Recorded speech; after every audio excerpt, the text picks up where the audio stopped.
Bienvenida, bienvenido a esta charla 3 de Activa Cohousing. Si no me conoces, soy Guillermo Corral, soy arquitecto, soy la persona que está detrás de esta iniciativa y que en esta transmisión vengo a contarte cómo los proyectos de vivienda colaborativa, más allá de los beneficios demostrados totalmente que ofrecen a las comunidades que lo habitan, tienen también impactos externos fuera de esta comunidad, tanto en lo que tiene que ver con lo social y también en lo que tiene que ver con lo territorial. Sin más preámbulos, voy a ir al grano. Esta transmisión va a tener una duración de unos 15-20 minutos con la intención de aportarte el mayor valor posible en esta pregunta, en los beneficios sociales y territoriales de la vivienda colaborativa, pero sin tampoco querer extenderme más allá. Por lo tanto, sin más preámbulos, vamos a empezar. Y vamos a empezar con este gráfico que te estoy mostrando, que relaciona un primer gráfico a mano izquierda que quizá ya conozcas de mis redes sociales, donde ponía el GPS hacia tu jubilación y en el que hablábamos de 4 cosas. El hogar, porque al final un proyecto de vivienda colaborativa es vivienda, es hogar, quienes lo habitan lo tienen que sentir como tal. Un balance entre, por un lado, la independencia que quieres tener y por otro lado, los cuidados que puedas necesitar, pero no menos importante, el propósito. ¿Y por qué es importante el propósito? Porque soy consciente de que aquellas comunidades humanas que han impulsado un proyecto de este tipo, quieren vivir así y al final llegan al éxito, lo construyen y lo disfrutan, son personas que han tenido una importante reflexión, un trabajo personal y que han pensado sobre el propósito y que al final hace que estos proyectos, al ser un propósito fuerte, pues eso es lo que finalmente los mueve pese a las dificultades que pueda haber en el camino y al final se materializan. Por lo tanto, más allá de estas 3, que son fundamentales y resumen los beneficios que puede tener para cada persona que habite ese proyecto de covivienda, de cohousing, pues al final el propósito es lo que lleva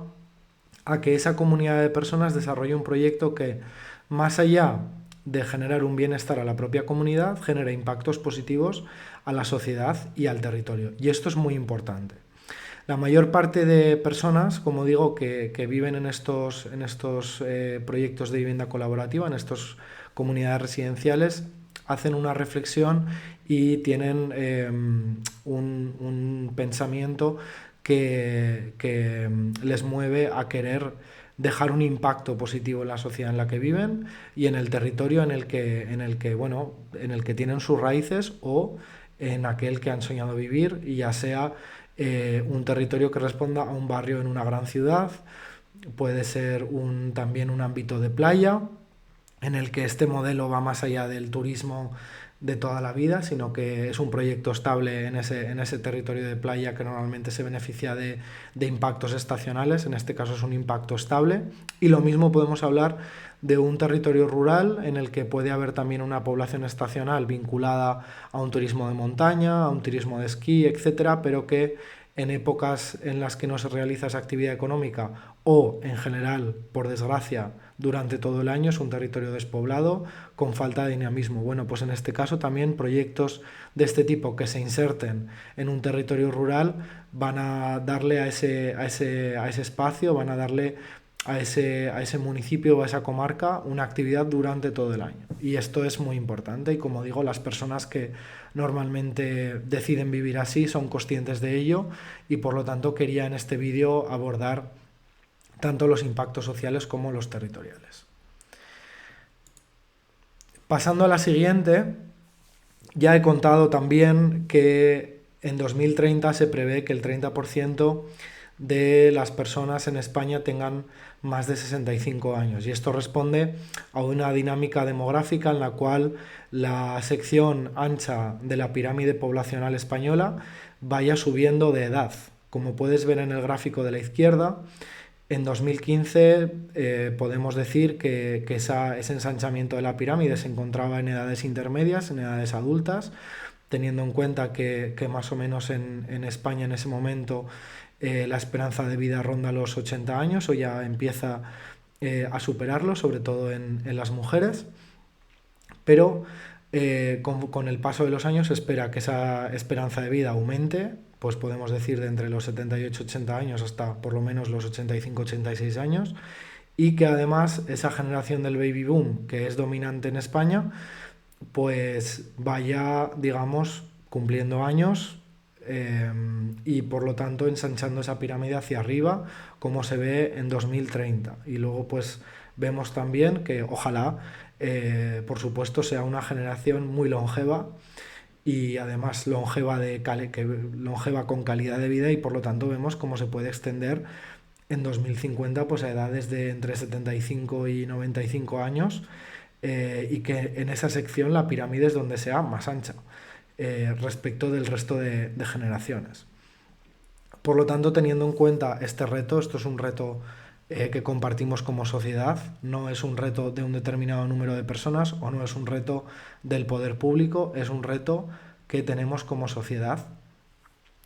Tenemos que ver que somos seres sociales, que necesitamos, por una cuestión innata, vivir en comunidad, pero que además, y esto es una ventaja que debemos aprovechar, tenemos la capacidad racional, como te digo aquí, de reflexionar sobre qué nuevos modelos de convivencia pueden ayudarnos a resolver estos retos, pero también ser más felices. Y tenemos esa capacidad, y por lo tanto este vídeo también es una invitación a reflexionar sobre cómo organizarnos. Este modelo de organización no es nuevo. De hecho, la imagen responde a un cohousing que ya existe en Andalucía, el cohousing de Travensol, y un poco quiere inspirar a eso, ¿no? A que ya existen nuevos modelos alternativos a cómo se accede a la vivienda actualmente y cómo se vive actualmente, que nos permiten afrontar estos retos que van a ser nuevos y a los que nos vamos a enfrentar en las siguientes décadas. También te hablaba antes de las diferentes generaciones, pues es importante enfatizar que este modelo de convivencia no responde a una única generación. Es decir, yo por ejemplo tengo 30 años y no tengo por qué montarme o participar en un cohousing de gente solamente de mi generación, es decir, que tenga entre 25 y 35 años o entre 25 y 40 años, no. Hay una potencialidad de retroalimentarnos entre generaciones y por supuesto de contribuir a un pacto generacional robusto, y esto es fundamental para la cohesión de cualquier sociedad. Y por lo tanto este modelo de convivencia, puesto que permite que la propia comunidad elige dónde se implanta a nivel de emplazamiento, y también permite una gran variedad de tipologías en lo que respecta a lo privado, que son pues lo que sería el propio hogar más íntimo. Las tipologías pueden variar y responder a diferentes perfiles, no solo a nivel de preferencias en una misma generación, sino a nivel de lo que necesitan diferentes generaciones. Un ejemplo, puede ser que una unidad de convivencia no quiera trabajar nunca más y por lo tanto diga que no quiere un espacio de trabajo en su, digamos, unidad privada, en su apartamento privado. Y sin embargo, pues haya un nómada digital o una nómada digital que diga: yo quiero vivir aquí, quiero dejar de ser nómada, quiero compartir con una comunidad estable, pero necesito mi espacio de trabajo. Y no quiero que sea un espacio compartido, quiero tener mi propio espacio de trabajo porque a veces tengo que atender videollamadas, etcétera, etcétera, y lo quiero dentro de mi unidad. Bueno, pues ese apartamento tendrá ese espacio que otros apartamentos no tendrán. Es decir, aquí se trata de romper el modelo de hacer viviendas como rosquillas, plantear las mismas tipologías durante 40-50 años, romper con esos modelos y poder adaptar la tipología residencial al perfil, a la persona usuaria, y que por supuesto, como se ve en la imagen, los espacios comunes, tanto interiores como exteriores, sean los que fomenten y faciliten esa convivencia intergeneracional. Quería decir también, para profundizar en este tema, que las diferentes generaciones tenemos distintos problemas, pero que unas generaciones nos podemos aportar a las otras. Y precisamente sí que es cierto que yo recomiendo un mayor liderazgo de esa generación del baby boom, porque tiene mucha más experiencia vital, por supuesto una trayectoria profesional de más de, en algunos casos supera los 40 años, pero por lo menos de, sí, 35, 40 años, que puede aportar muchísimo a generaciones como la mía o incluso generaciones que ahora mismo están entre los 20 y 25 años, que puede ser que no encuentren una salida laboral o necesiten un primer empujón, no tengan un acceso eh,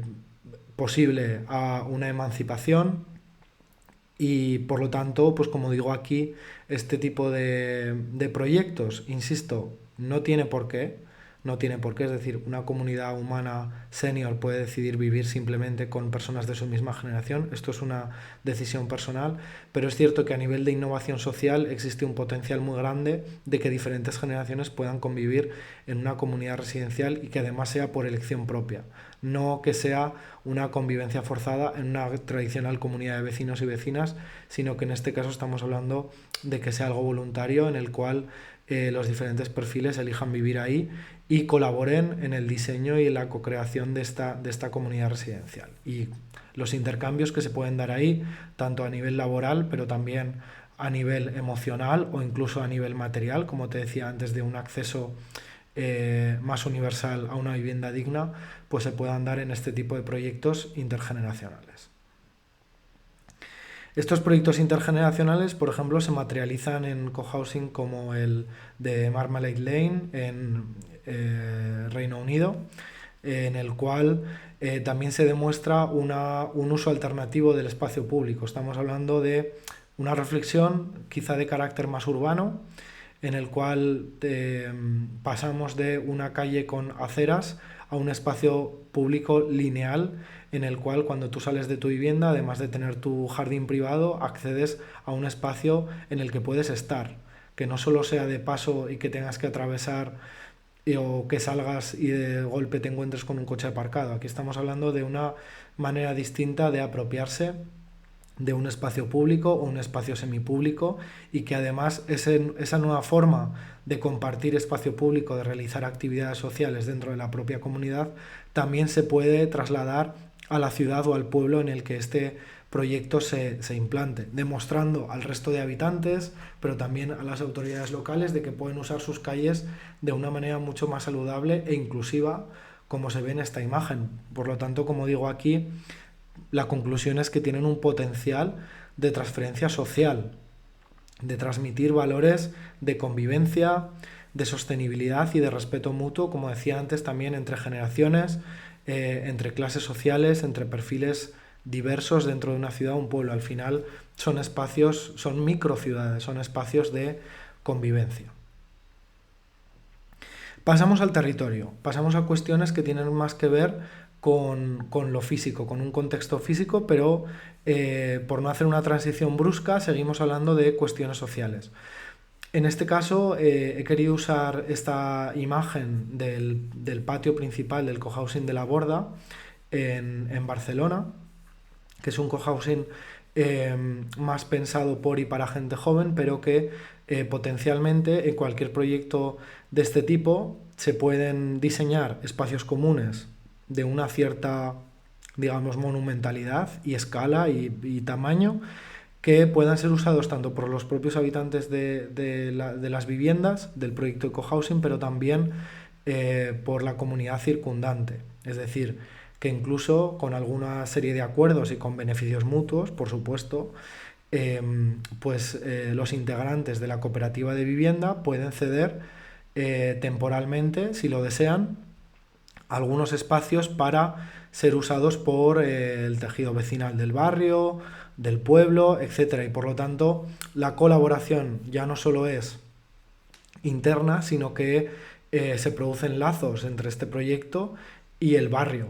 Y por lo tanto, aquí hay un impacto territorial muy claro, que es que el barrio recibe, el barrio, el pueblo, el conjunto urbano en el que esté, el núcleo urbano más próximo,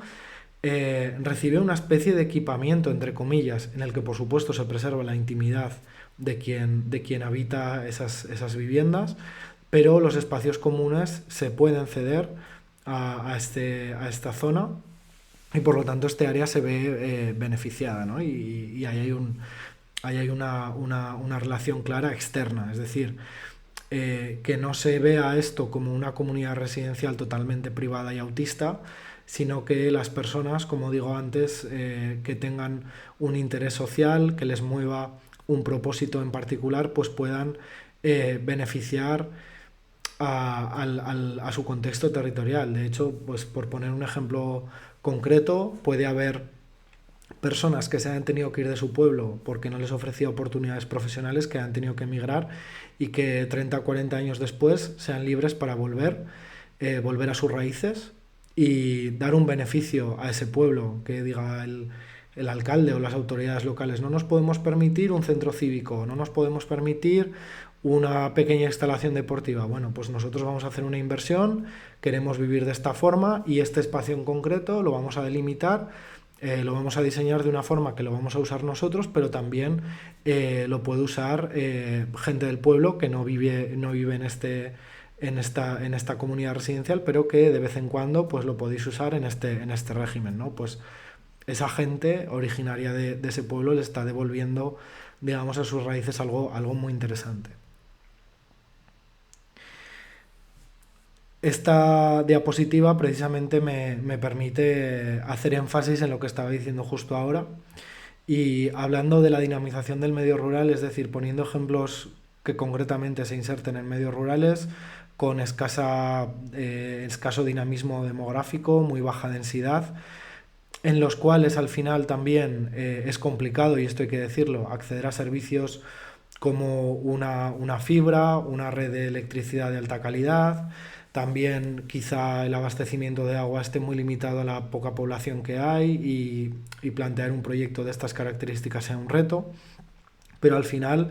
el tomar la decisión de venir aquí, como puede ser en este ejemplo de esto es un proyecto, todavía no existe, es una imagen, de hecho, una imagen generada por ordenador, un fotomontaje de 2022 en Ávila, junto a la Sierra de Agredos. De aquí estamos hablando de que este tipo de proyectos que plantean que, no sé, 20 unidades habitacionales o 30, que esto pueden ser unidades de convivencia de una, dos, tres personas, vengan aquí, pues al final es dotar de razones a ese territorio para que pida las infraestructuras que ahora mismo no tiene, pero que además la gente que va a ir ahí, sea de la generación que sea, tiene un talento. Aparte, también tiene, por supuesto, una trayectoria profesional y un mérito de poder impulsar este tipo de proyectos, y al final el impacto en el territorio es claro, e incluso si se trata de proyectos innovadores que tienen una sensibilidad especial con el ahorro de energía, es decir, que el proyecto pueda ser incluso autosuficiente, que no necesite, digamos, un aporte energético extra, sino que se genere su propia energía, que también podemos hablar aquí de agricultura ecológica. Podemos hablar de que puede venir gente que esté todavía trabajando en diferentes perfiles profesionales y que puedan montar alguna nueva empresa para servicios innovadores. Aquí lo que estamos hablando es de concentrar talento e innovación local mediante un proyecto de este tipo, más allá del propio bienestar social de la comunidad, y por lo tanto esta opción para el medio rural es fantástica, porque este impacto es un impacto estable, no es un impacto derivado de una actividad económica estacional, sino que al final esto es una comunidad que se establece aquí para décadas y décadas. Y al final, entrando en cuestiones concretas de cómo se pueden materializar estos proyectos en el territorio, me gusta hablar mucho de alianzas locales estratégicas, porque muchas veces la innovación no se da porque el sector público y el sector privado no se hablan, o porque los proyectos que son eminentemente privados tienen un interés mercantil totalmente legítimo, buscan una rentabilidad económica totalmente legítima, y luego, por otra parte, el sector público pues está preocupado de la gestión, de la suya, y ya está. Y no hay espacio, no hay lugar, no hay capacidad en algunos casos para hacer cosas nuevas. Pues los proyectos de vivienda colaborativa lo que generan son oportunidades de estas alianzas estratégicas. Por ejemplo, hay muchos municipios, especialmente pequeños municipios, pero está pasando también en las ciudades, que por una falta de financiación están teniendo muchos suelos finalistas, muchos suelos finalistas, me refiero a un suelo que es urbano, consolidado, en el cual se puede construir un edificio, ya sea, depende del uso del plan general, por supuesto, se puede construir un equipamiento, se puede construir un bloque de vivienda, pero el ayuntamiento, por falta de financiación, ni puede promover vivienda social, ni puede construir ese equipamiento que estaba planificado ahí. Puede ser un suelo vacante que no sea rentable para un promotor privado y por lo tanto pues quede vacante, pero el ayuntamiento, si es un suelo público, tiene ese suelo. Y también, por supuesto, tiene mecanismos de facilitar gestión a cooperativas de vivienda. Puede facilitar la llegada de este tipo de cooperativas, cambiar los modelos de contratación o sacar suelo público a subasta que beneficie a cooperativas de vivienda sin ánimo de lucro en lugar de promotores. Y en el otro lado, una cooperativa de vivienda al final supone una inversión en ese territorio y supone una repoblación porque va a llegar gente nueva a ese suelo que está vacante. Por lo tanto, al final, sobre todo centrándome en suelo de inversión, un ayuntamiento puede decir: yo necesito vivienda social, pero no tengo dinero. Lo que sí que tengo es suelo y lo tengo muerto de risa. Pues yo te ofrezco el suelo, tú me ofreces invertir, generas tu comunidad, por ejemplo, residencial, pero vamos a aprovechar esa inversión para dotar además, digamos, de una forma lógicamente donde puedan coexistir, es decir, que pueden estar en un régimen distinto, pero oye, me construyes 4 o 5 viviendas sociales y yo te doy el suelo gratis, ¿vale? Pues ese tipo de acuerdos, por supuesto, con las licitaciones y los convenios y los trámites pertinentes, en los que ahora no voy a profundizar, pero que es plenamente posible. Es decir, existen las herramientas jurídicas y técnicas totalmente posible para ese tipo de alianzas. Pues el ayuntamiento que tiene el suelo pero no tiene la inversión, y la cooperativa que sí que tiene gente dispuesta a invertir en su propia vida, pues al final está dando una repoblación, está quizá dando oportunidades de vivienda a otra generación con esas viviendas, digamos, con diferente régimen. Y el ayuntamiento lo que puede dar es, como insisto, ese suelo que no está utilizando y esas facilidades en la gestión, incluso apoyo jurídico a la propia cooperativa, que en momentos dados pues tenga trabas o tenga dificultades a nivel de gestionar el propio expediente, etcétera. Y luego, pues, insisto, en casos en los que haya una despoblación acusada, pues estamos hablando de habitantes nuevos que van a llegar al pueblo, que van a consumir en las tiendas del pueblo, en los negocios, que van a dinamizar, etcétera. Por lo tanto, son alianzas locales que se pueden vehicular a través de estos proyectos de vivienda colaborativa, donde lo que sí que es cierto es que la comunidad humana que es la protagonista, es decir, aquí no hay un promotor. Aquí es una comunidad humana que es protagonista, que es la autopromotora, y por lo tanto hay una mayor responsabilidad, pero también hay una mayor capacidad de hablar directamente con las administraciones públicas, y que en este caso el sector privado, que responde a esa cooperativa, en este caso el sector privado es la cooperativa de vivienda, la comunidad humana que se ha creado para ella, y el sector público es sobre todo la administración local, pues puedan hablar y puedan llegar a entendimiento y puedan llegar a alianzas. Y también para esos inversores, en casos de cesión del derecho de superficie, que es una modalidad en la cual la cooperativa no paga el suelo en el cual va a construir ese proyecto. Esto es algo de lo que hablaré en ese taller online del 3 de diciembre, del que te dejaré la información a continuación de este vídeo. Pues en esa cesión de derecho de superficie, lo que ocurre es que el ayuntamiento cede por un tiempo largo, unos 75 años aproximadamente, y con eso lo que conseguimos es que los inversores se ahorren los gastos especulativos que tienen que ver con el suelo, y que por lo tanto el suelo no sea un bien de mercado en este caso, sino que sea un recurso que lo es tanto para el pueblo porque consigue inversión y repoblación, pero es un recurso también para la cooperativa de vivienda porque consigue implantarse en un sitio en el que solo tiene que invertir por el propio proyecto de vivienda, no por el suelo, y no tiene que estar a merced de la oferta y la demanda o el valor fluctuante de ese suelo en función de, digamos, el mercado inmobiliario general. Espero que este contenido te haya resultado interesante, que te haya sido de valor.